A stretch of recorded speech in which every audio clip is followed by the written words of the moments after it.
oye, no vendas, aporta. Yo quiero un golpe fuerte de dinero, que a lo mejor esta persona forma parte de un corporativo que quiere entrar al tema inmobiliario, le quieren aprender, y a lo mejor ven en ti ese puente, ir con un fiduciario muy serio. O sea, hoy también empiezan a salir fiduciarios patito, que es la parte para mí que aparte que me encanta, ¿no? La parte más bonita del desarrollo inmobiliario, que es la parte financiera. ¿Cómo te la ingenias para el sí en la negociación? Para el sí en la negociación. Bienvenidos y bienvenidas a este su podcast Nido Inmobiliario, en el que todo lo que necesites saber sobre el mundo inmobiliario está aquí. Así que síganos y escuchen todos los podcasts que tenemos. Pero hoy tenemos un tema muy interesante: cómo conseguir una aportación de tierra para un desarrollo inmobiliario. Así que si nos estás escuchando y quieres saber los secretos para la aportación de tierra, quédate porque tenemos al mejor invitado para respondernos esto, al director general de Nidad Desarrollos, Elías Franco. Bienvenido. Hola Erika, muchas gracias. Gracias por la invitación. Elías, cuéntame un poco. Ahora sí, vamos a ir introduciéndonos un poquito. ¿Qué es la aportación de tierra para entender y saber el alcance de esto? Claro, mira, últimamente pues en el área inmobiliario se escucha cada vez de manera más frecuente, ¿no? Oye, no vendas, aporta. Y la realidad es que pues cada vez escuchas más y más, pero pues detrás de todo ese consejo hay todo un sinfín de análisis que hay que realizar, ¿no? Esta plática, esta charla la estuvimos platicando porque hubo mucha demanda, muchos comentarios, ¿no? En el podcast de gente que quería saber un poquito más. Y en este caso, pues, ¿qué es la aportación? Prácticamente es un acuerdo basado, obviamente, en un esquema legal muy bien claro y bien definido, en el cual un aportador o grupo de aportadores, en este caso gente que a lo mejor puede tener varios socios en un tablaje, deciden, en vez de vender, deciden aportárselo a un desarrollador para un proyecto en particular, ¿ya? De esta manera, la diferencia entre una compraventa, que es mucho más simple a veces, no únicamente defines lo que es el precio, el importe o la contraprestación en el monto en el que se acordó hacer la compraventa. Posiblemente, de acuerdo a la naturaleza o el tamaño del tablaje, a lo mejor se haga un esquema de pagos y prácticamente pues, párale de contar. No hay mayor letras pequeñas, letras chiquitas en una compraventa tradicional. Pero una aportación, estás hablando que una aportación regularmente, pues sí hay que analizar varias situaciones. Digo, definitivamente, pues allá entra todo un equipo jurídico de ambas partes, en el cual tanto el desarrollador como en este caso como el tenedor de la tierra aceptan que van a pasar por un proceso en el cual se conoce muchas veces como de due diligence inmobiliario, que es la debida diligencia inmobiliaria, en el cual el desarrollador pues requiere saber pues un poquito más de información del tablaje, ¿no? Lo que siempre recomiendo es que antes de un proceso de negociación, el desarrollador tiene que hacer su chamba, tiene que hacer su tarea. ¿Qué significa eso? Pues obviamente hacer un scouting del tablaje. Yo lo que recomiendo siempre es hacer un análisis o un preanálisis muy rápido en base de datos como registro público, en el cual tienes que analizar la situación legal del predio. Oye, ¿está grabado, no está grabado, está tildado? ¿Hay socios, no hay socios? ¿Viene de una división?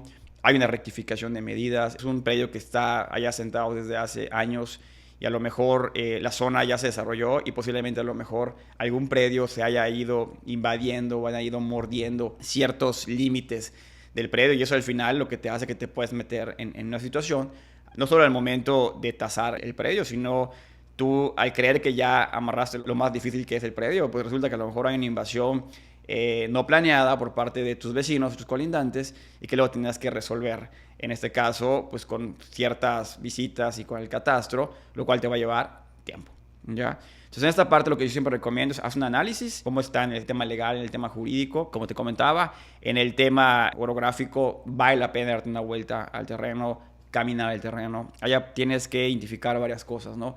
Desde la propia orografía del terreno, que no haya cavidades, un cenote o alguna situación que te pueda impedir desarrollar lo que tú tienes en mente desarrollar. Y también que no haya ciertas limitantes, a lo mejor que no cruce una antena de media tensión o telefónica, que a lo mejor no hay una situación que pueda complicar mucho, repito, el potencial edificable que tiene el terreno. Y que lleguen los servicios, tal vez. Totalmente. Digo, eso es una parte de cuando te das la vuelta, que el tema de los servicios, que tengas servicios de alumbrado público cercanos, en el caso de red de agua potable relativamente cercana al terreno, obviamente el tema de energía eléctrica, voz y datos, ¿ya? También vale la pena cuando das una visita y una vuelta por el terreno, puedes identificar, incluso comenzar a analizar cierto potencial arquitectónico, ¿no? Orientación, si tienen ciertos árboles muy emblemáticos que puedas tú utilizar en el proyecto. También el hecho de caminar, pues te empieza a dar ciertos insights de qué es lo que se puede hacer, detonar para el proyecto que traes en mente, ¿no? Entonces, el primer punto es el tema legal. Si hacer un análisis, repito, tanto en los geoportales del municipio en este caso, analizar el tema de registro público, hacer alguna situación.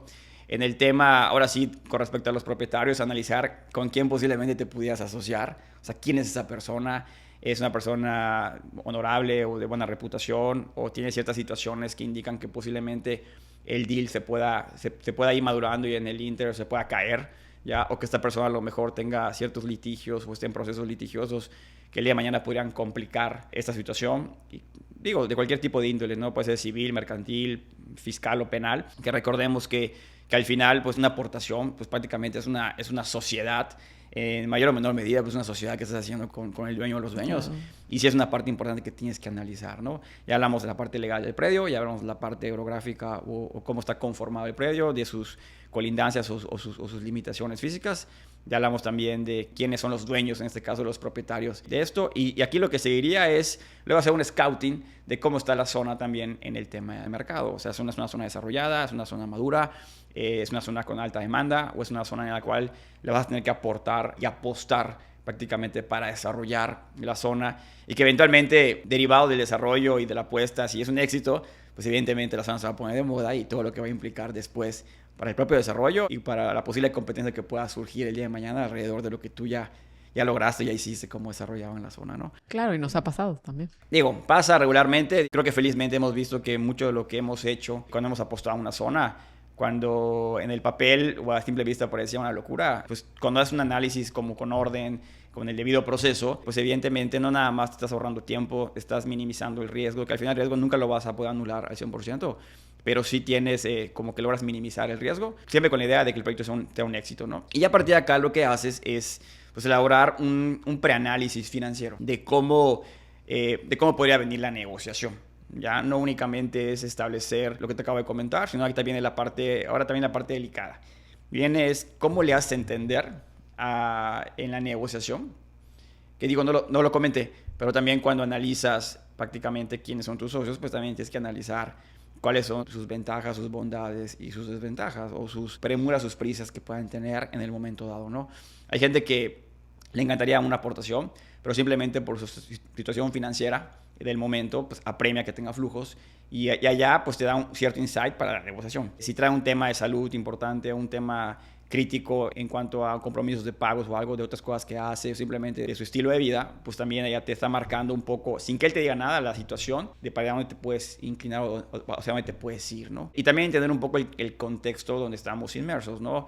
Por ejemplo, ahorita en la ciudad de Mérida, pues sí se vive una alta especulación en el tema de la tierra, donde hemos visto que el precio por metro cuadrado de la tierra se ha incrementado pues, ferozmente y que esto ha originado que las negociaciones en este tipo se puedan empantanar, incluso se puedan prácticamente ni siquiera ver la luz de la negociación, porque el dueño o los dueños traen en la mente un precio metro cuadrado que pues, ya no corresponde a lo que el mercado hoy pudiera pagar, ¿no?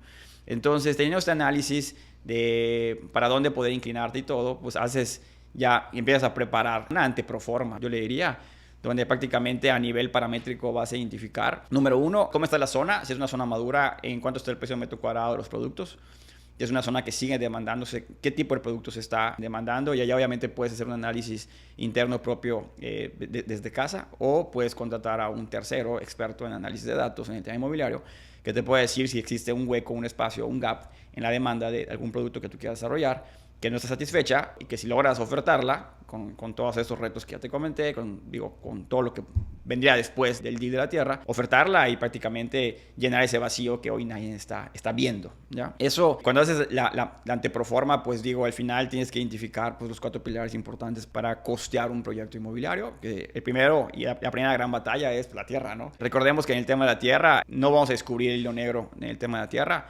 Hay parámetros muy, muy claros de acuerdo a mercado, de acuerdo a vocación, de acuerdo al tipo de producto, incluso de acuerdo a la ciudad y al tipo de ciudad, que tú tienes que considerar para poder determinar cuánto el proyecto puede pagar como máximo en el tema de la tierra.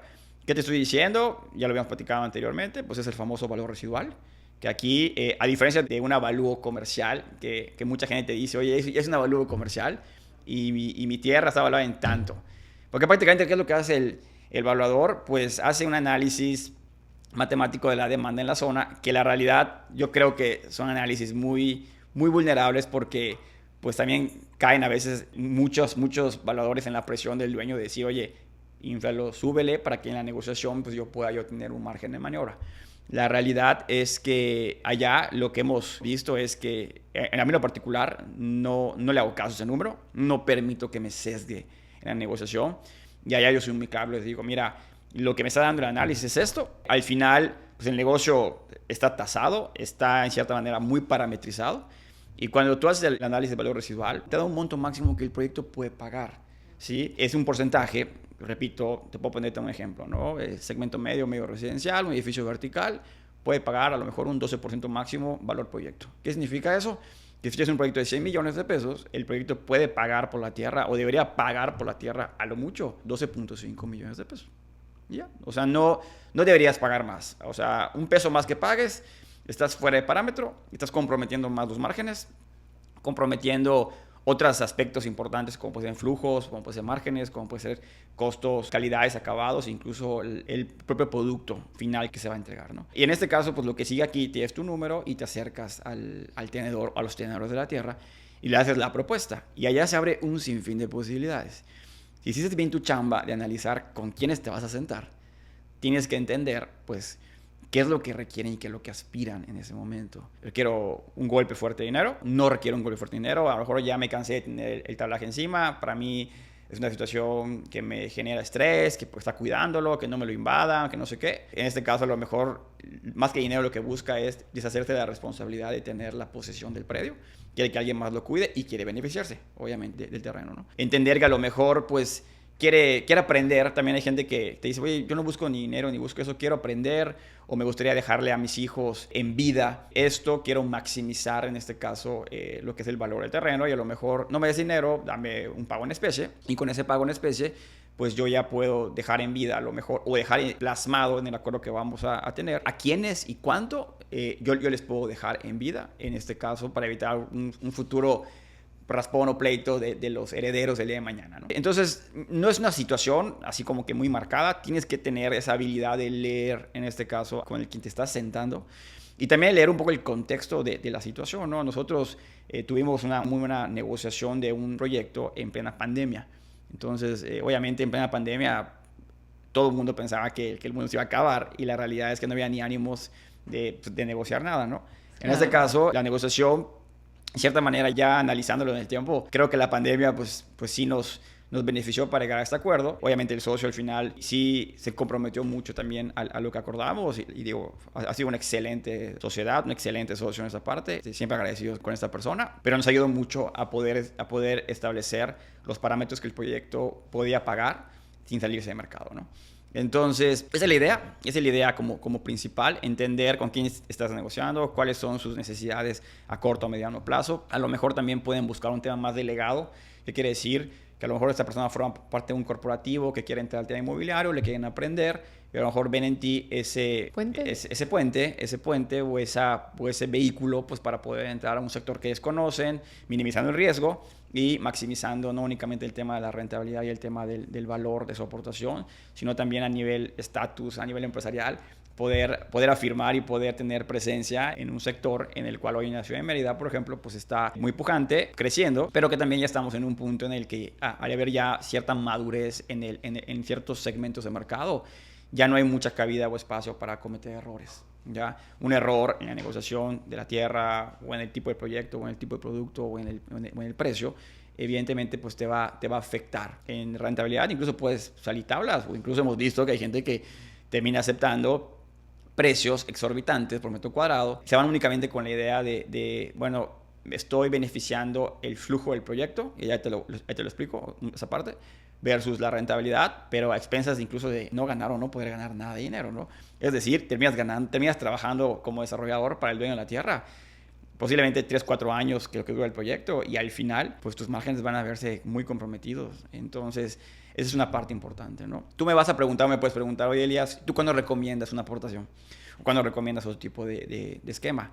Pues es muy sencillo, ¿no? Definitivamente el tema de la aportación empieza a tener mucho sentido cuando el tablaje ya tiene un valor importante, ya sea por la ubicación en la que está y de aquí al importe del proyecto, pues ya podría rebasar los mínimos establecidos que un desarrollador desea para poder asentar su dinero los próximos 18 o 24 meses para desarrollar el tema del proyecto, para desarrollar el tema de pues, la licencia, los permisos y el lanzamiento y el prelanzamiento, ¿no? Entonces, si tú me dices que hoy un terreno, por ejemplo, que está en Paseo de Montejo, en la Ciudad de Mérida, te cuesta 80 millones de pesos y que a lo mejor voy a ver el proyecto, lo voy a ver con nombre y apellido a lo mejor en 2-3 años, apenas para poder lanzar, pues 80 millones de pesos tenerlos asentados hoy, la verdad, pues es un costo de oportunidad altísimo, ¿no? Y hoy tenemos la tasa de referencia del Banco de México que está bajando, pues sin embargo, si tú metes ese dinero en una cuenta de inversión, pues te va a generar prácticamente al año, no sé, 6-7 millones de pesos. O sea, en 2-3 años, pues estás dejando de ganar 12-14 millones de pesos. Dinero que se lo tendrías que cargar técnicamente al proyecto, ¿no? Entonces, en ese momento, una aportación tiene todo el sentido del mundo. ¿Por qué? Porque al final, repito, puedes tú interpretar la parte financiera de los flujos de un proyecto y entrar a negociar un poquito más a lo que te decía al inicio, a lo que te decía que hay parámetros de lo que debe costar un terreno, ¿no? Que allá es donde mucha gente se termina atorando. Únicamente como que ve la primera parte del análisis, que dice, oye, yo te puedo pagar tanto por metro cuadrado, tanto porcentaje, y no puedo más. Pero hay ciertas maneras y ciertas formas en las cuales tú puedes pagar más por la tierra sin que se descompense tu proforma financiera. En español es, si al final tú llegas a una negociación, que es la otra parte de la negociación. Oye, vas a aportar, pero ¿cómo vas a aportar? ¿Quieres un pago inicial? ¿Quieres un pago intermedio? ¿Te vas conmigo hasta el final y cobras hasta el final? ¿O tienes un esquema de pagos de cascada? ¿Ya? Como dicen por allá, ¿no? Te doy chivos, vacas y como pago inicial y al final te doy un pago intermedio, o te vas conmigo con escrituración de cada individualización de cada predio. O sea, al final allá hay una serie de situaciones que tú como desarrollador, que es la parte, para mí, que aparte que me encanta, ¿no? La parte más bonita del desarrollo inmobiliario, que es la parte financiera. ¿Cómo te la ingenias para el sí en la negociación? En la negociación vas a llegar, evidentemente, tienes que llegar con mucha claridad en el tema legal que le vas a proponer, con mucha claridad el esquema financiero que tienes que contemplar para que te pueda dar el sí, ¿no? Y es muy fácil, te pongo un ejemplo, ¿no? Te pongo el mismo ejemplo del terreno de 12.5 millones. A lo mejor el dueño quiere 15. Y tú dices, ¿cómo justifico pagarle 2.5 millones de pesos más si mi proforma no me lo va a dar? Es muy sencillo. Simplemente le puedes decir, oye, te doy un fee de entrada, algo simbólico, y te vas conmigo hasta el final, ¿no? Ahí obviamente lo que va a sufrir es tu rentabilidad, es decir, si vas a ganar un 15-20% a lo mejor del proyecto, ya no vas a ganar el 15-20%, a lo mejor vas a ganar un 12.5, un 17.5, ¿por qué? Porque ese 2.5% del valor del proyecto se lo vas a terminar dando al de la tierra. Pero la manera de justificarlo es con los flujos. Quiere decir de que vas a meter menos dinero. Y al meter menos dinero, automáticamente nos vamos a otra parte del tema financiero, que es la rentabilidad y el apalancamiento. Obviamente tu tasa interna de retorno se va a súper beneficiar. Entonces, ese es solo un pequeño ejemplo de cómo podrías negociar para buscar el sí en el caso de una aportación. ¿Qué vehículos existen para poder aportar? Hoy pues habla mucho del tema de los fideicomisos. El fideicomiso pues, es un contrato y una herramienta legal muy versátil, muy clara, muy amplia. Tiene sus bemoles. Sí es importante ir acompañado de un equipo jurídico que maneje y que conozca perfectamente bien. Ir con un fiduciario muy serio. O sea, hoy también empiezan a salir fiduciarios patito para poder aprovechar la moda de esto. Pero yo creo que acá sí vale la pena buscar un fiduciario que tenga vigencia en el mercado, que tenga vigencia en el sector, porque pues son acuerdos que duran 3, 4, 5, 6 años y tú no puedes buscar un fiduciario que al año 3 pues vaya a quebrar o vaya a desaparecer y obviamente pues en el Inter tu acuerdo legal pues va a desaparecer, ¿no? O se va a emproblemar en un punto en el que seguramente ya se ha arrancado pues, el tema comercial, el tema de infraestructura y eso pues nadie lo desea, ¿no? Regresando al punto, pues, en el tema del fideicomiso, allá sí es un proceso que puede tardar 3-4 meses, o sea, no es un proceso rápido. Sin embargo, yo sí lo recomiendo. ¿Por qué? Porque es el esquema, desde mi punto de vista, más transparente, con mayor control de las partes, donde no hay letras chiquitas, donde cambiar el acuerdo de un fideicomiso es sumamente complicado, sumamente difícil, incluso hasta costoso para quien quiere cambiarlo. En este caso, lo que haces, lo que evitas, es que aportas tú el tablaje, en este caso tú como tenedor del terreno, y en este caso dejas de ser el propietario legalmente hablando y ahora pasas a ser beneficiario de lo que es el proyecto. ¿Cómo se beneficia el proyecto? Que al final es lo que siempre hay que proteger al proyecto, ya ni siquiera a los socios. Es que cualquier situación que pueda tener principalmente el dueño de la tierra en el inter de la producción del proyecto, el proyecto no sufra. Oye, me divorcié, oye, me cayó el SAT, Hoy tengo una revisión de hace 5 años y se van contra mis activos y mi patrimonio, 1000 cosas, ¿no? Tema de proveedores, lo que sea. Con el tema del fideicomiso, estás blindando todo el proyecto. Y allá prácticamente si algún socio tiene una situación legal o jurídica en el Inter, pues es muy propia de él, lo resuelve él y no afecta el negocio. Pues muchas gracias por acompañarnos. Espero que les haya sido muy interesante esta información. La realidad es que vamos a continuar con la segunda parte porque ha sido un tema tan interesante y tan extenso que vamos a retomar. No olviden dejarnos 5 estrellitas para que sigamos haciendo más podcasts para ustedes y que nos digan cuáles les gusta más o cuáles temas quieren que abordemos, ya sea con Elías o ya sea con otros invitados que hemos tenido. Con mucho gusto los vamos a traer para resolver todas las dudas que tengan del mundo de los nidos inmobiliarios. Muchas gracias por acompañarnos y recuerden que en Nida Desarrollos protegemos y hacemos crecer tu inversión.